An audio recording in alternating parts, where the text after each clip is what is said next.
અમરેલી જિલ્લાના લાઠી તાલુકાના ઝરખિયા ગામના મહિલાએ આત્મનિર્ભર બન્યા છે। મહિલાએ ગાયના ગોબરમાંથી ગૌમૂત્રમાંથી અલગ અલગ વસ્તુઓ બનાવી છે અને જેનું વેચાણ કરી મહિને 20,000 થી 25,000 રૂપિયાનું આવક મેળવી રહ્યા છે।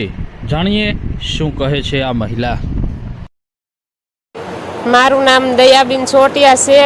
મારું ગામનું નામ ઝરખિયા છે અને અમે 3-4 વર્ષથી ગાયના ગોબરમાંથી બધી પ્રોડક્ટ બનાવી છે અને ખેતી 7 વર્ષથી કરીએ છીએ અને ગાયના ગોબરમાંથી પ્રોડક્ટ બધી બનાવી છે। ગણપતિ છે, માળા, કિચન, રાખડી, મોબાઈલ સીપ અને બેરખા છે હાથમાં પહેરવાના, એ બધી પ્રોડક્ટ બનાવી છે અને પ્રાકૃતિક ખેતીમાં બધું બનાવી છે કે સરગવાના પાનનો પાવડર કરીને વેચીએ છીએ, સિંગનો પાવડર કરીએ છીએ અને અળસિયાનું ખાતર બનાવીએ છીએ।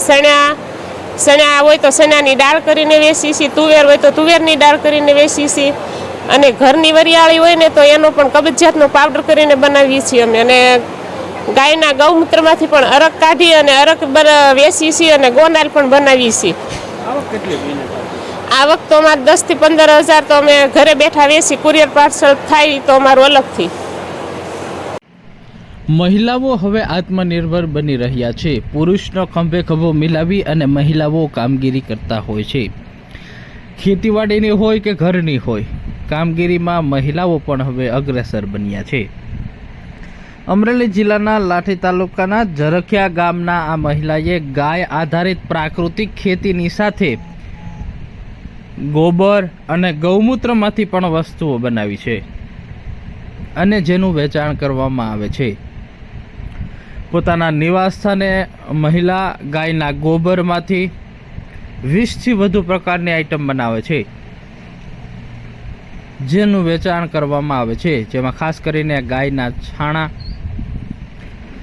માળા, બેરખા, કિચન, મોબાઈલ સ્ટેન્ડ, ગણપતિજી તેમજ અલગ અલગ વસ્તુઓ બનાવે છે। તો સાથે જ પોતે પ્રાકૃતિક ખેતી પણ કરે છે અને પ્રાકૃતિક ખેતીમાંથી પણ સારી એવી આવક મેળવે છે।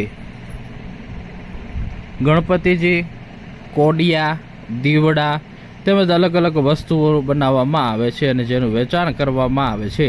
તો સાથે જ પ્રાકૃતિક ખેતીમાં ઉત્પાદિત સરગવાનો પાવડર તેમજ અલગ અલગ પાવડર અને દાળો તૈયાર કરે છે અને તેનું વેચાણ કરી અને મહિને મહિલા અંદાજિત 20,000 થી 25,000 રૂપિયાની આવક મેળવી રહ્યા છે। ખાસ કરીને ગાય આધારિત વસ્તુઓ બનાવી અને તેનું વેચાણ ઓનલાઈન અને ઓફલાઈનના મારફતે કરી હજારો રૂપિયા આવક મેળવી રહ્યા છે।